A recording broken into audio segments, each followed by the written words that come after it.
Boomer Briefing podcast, where we help you solve a critical business issue in 20 minutes or less. My name is Marc Staut. I am the Chief Innovation and Technology Officer at Boomer Consulting, and with me today is Jon Hubbard, the Chief Growth Officer at Boomer Consulting. We are here live at the first Boomer Circle Summit and getting a chance to talk about something that I think is very pertinent right now and will be going forward as well. And it's one of our 5 big macro trends. Today we are talking about the evolution of the business model, something that applies to all of our Circle members. And we've got some really interesting insights that I think will be a good conversation that we can chat about, Jon. Absolutely. And we broke the evolution of the business model down into 5 micro trends to fall underneath that. And we're going to recap the 5 micro trends, kind of give you a fresh update on the definition of those, as well as maybe how they're evolving or have evolved over 2024 and as we lead into 2025. So the first micro trend underneath that is around having an adaptive mindset.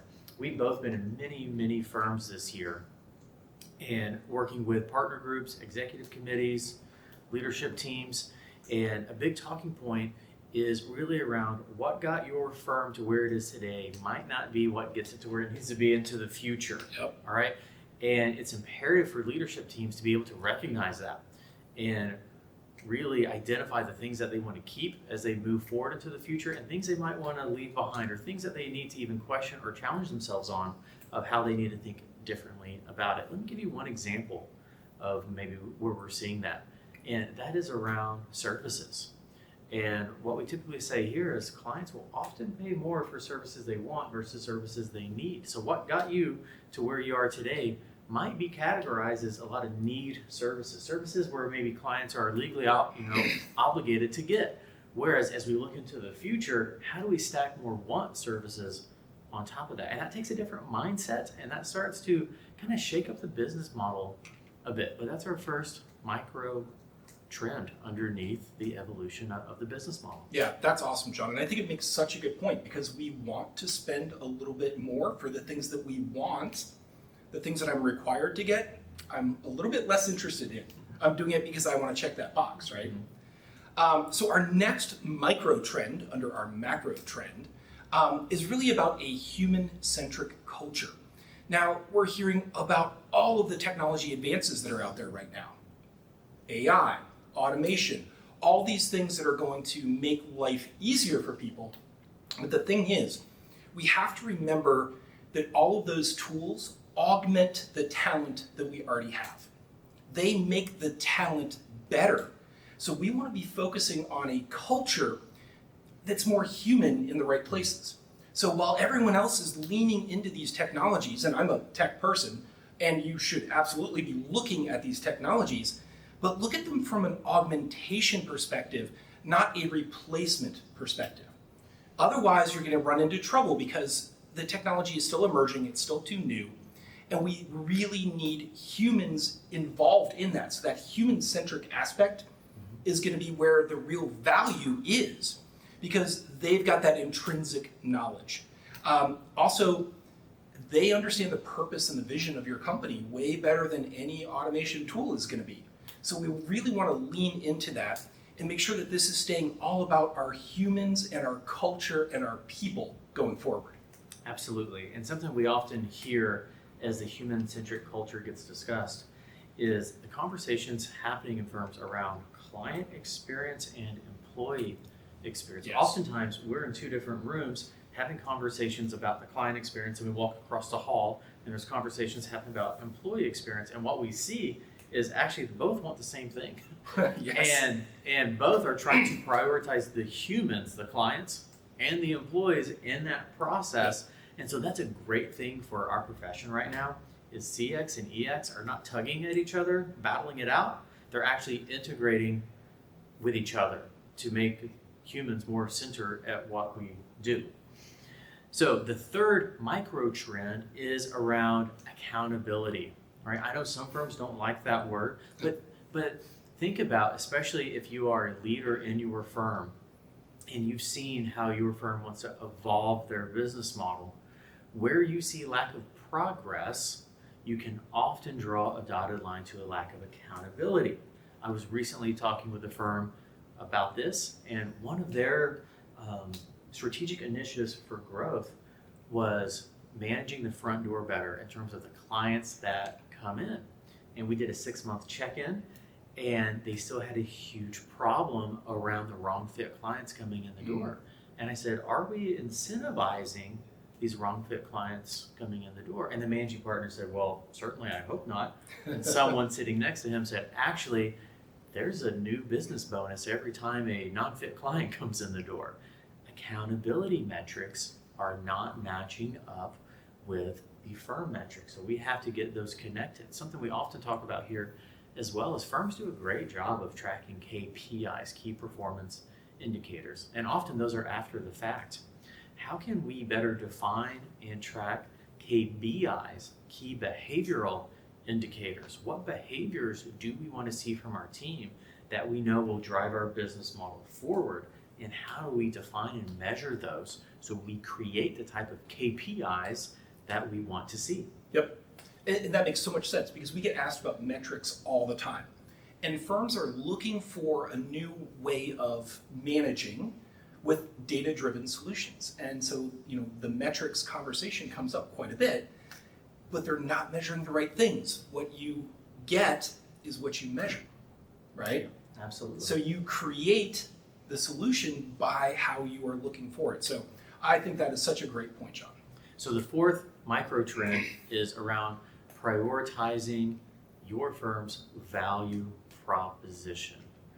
When I speak to large audiences, sometimes I'll make statements that I think will wake people up a little bit because I know, conferences can be kind of long. And one of the phrases I say here is, has our profession been an order-taking profession more than it should have been? And some people kind of, have some quizzical looks on their faces like, well, what does that mean, John? And what I mean by that is, have we let clients define the value prop for us versus us defining our value prop and framing that to them as we have discovery calls with them, as we work with them to complete projects? How are we framing our value to them? And the firms that have done that are the firms that can sell packages of services, higher value services, can sell more of their team versus just an individual relationship. So I would encourage you to take a look at your key service lines that you're wanting to grow and evolve your business model with and say, have we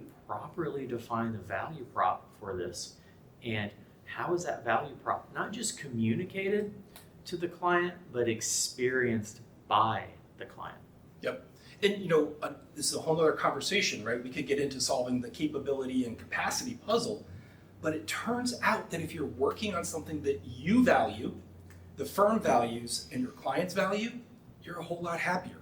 And now we've started that first step of that journey as well. So defining that value, I think, is absolutely critical and oftentimes overlooked, honestly. It's so much more rewarding. Well, the last micro trend that I want to talk about here is really around how technology has a role in changing the business models. And that may not be something that you're going to think about right offhand, right? It's like, well, wait a minute. This is tech support. This is the types of things that I'm looking for here. But that's not quite what we're talking about. Technology has evolved, and technology is a critical part of every single business these days. So we actually need to lean into how can technology help facilitate this change. There's a lot of adaption that happens with technology anyways. They oftentimes are leading some of the evolutions that are there. And as we look at how the business models are changing, we've got things like private equity coming in, outsourcing is playing a component. Tech is actually one of the biggest enablers of those things. So looking at this very competitive landscape and saying, okay, how do I bring these systems into the fold so that they can actually help us evolve faster is one of the key things to be doing. And I think that's something that we're going to be watching. There's an even bigger role to play coming up in the next year. And that leads me to my next question for you, John. How do you see these trends sort of changing since we put them together several months ago? Yeah, well, what you just talked about with technology facilitating the evolution, I can actually connect that to the other 4 micro trends here. One thing I've maybe finally have seen being prioritized by firms is around how do we grow our existing clients to a higher level. Okay, it's not all about going out and chasing new logos and bringing in new logos into the firm. And while that's certainly exciting and that does create value for the firm, most firms, as they think about growing their business model, they're not saying we need twice as many clients. They're saying we need to be doing twice as much with our current client base.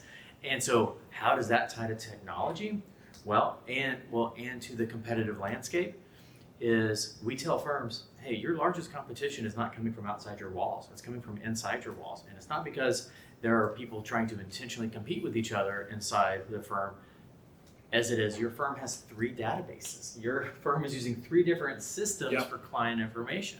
Your firm is using language like my client and their client and our department's client and their department's client, when in reality, it's a firm client. So how do our systems that we use that make us more educated on our current client base enable us to grow smarter and not harder?